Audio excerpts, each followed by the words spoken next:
Chers investisseurs, bonjour, je suis Odile, passionnée par l'immobilier et diplômée d'expertise comptable. Dans cette vidéo, nous allons parler du loueur en meublé. Si vous vous intéressez de près à la location meublée, vous savez qu'il s'agit d'une activité civile sur le plan juridique, mais qu'elle fait partie par contre des bénéfices industriels et commerciaux, BIC, sur le plan fiscal. Deux régimes fiscaux sont alors possibles, le régime du micro-BIC et le régime réel.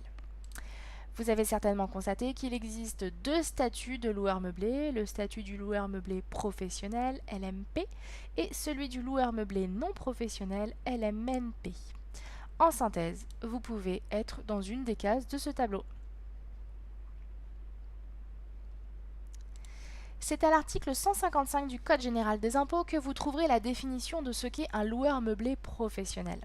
Par contre, inutile de chercher la définition du loueur meublé non professionnel, vous ne la trouverez pas.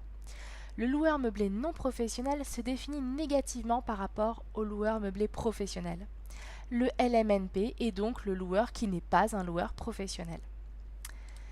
Dans cet article, on vous indique ce qui fait d'un loueur meublé un professionnel, car contrairement aux autres bénéfices industriels et commerciaux, qui ont un caractère professionnel dès lors que l'exploitant participe personnellement, directement et de manière continue à l'accomplissement des actes nécessaires à l'activité, eh bien les loueurs meublés ont leur propre définition du caractère professionnel. Et cette définition est donnée par les trois critères cumulatifs suivants. La première condition relative à l'inscription au registre du commerce et des sociétés a été abrogée par décision du 8 février 2018 du Conseil constitutionnel. Et à ce jour, le texte légal n'a toujours pas été modifié. Il n'est donc pas possible, selon moi, que des loueurs meublés non professionnels basculent automatiquement dans le statut de loueur meublé professionnel. D'après la seconde condition relative au niveau de recettes, on comprend que l'on ne peut, dans un même foyer fiscal, voir coexister un loueur meublé professionnel et un loueur meublé non professionnel. Les activités de loueur meublé du foyer sont soit professionnelles, soit non professionnelles. On peut toutefois concevoir qu'au sein d'un même foyer fiscal, on ait plusieurs entreprises individuelles au nom des différents membres du foyer fiscal. Et enfin, d'après le troisième point, les recettes de location meublée doivent être plus élevées que l'ensemble des autres revenus d'activité du foyer fiscal.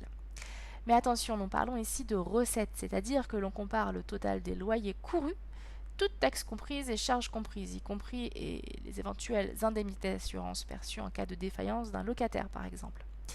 Et on compare tout ça avec les autres recettes de nature professionnelle, donc par exemple le montant des salaires avant abattement pour frais professionnels par exemple. À la lecture de cet article, on comprend qu'il est tout à fait possible, sur une ou plusieurs années données, de remplir ou non ces conditions. Autrement dit, le loueur peut tout à fait passer du statut de LMNP au statut de LMP et inversement. Et je vous propose de retrouver les avantages et les inconvénients de ces deux statuts dans une prochaine vidéo. Merci et à bientôt.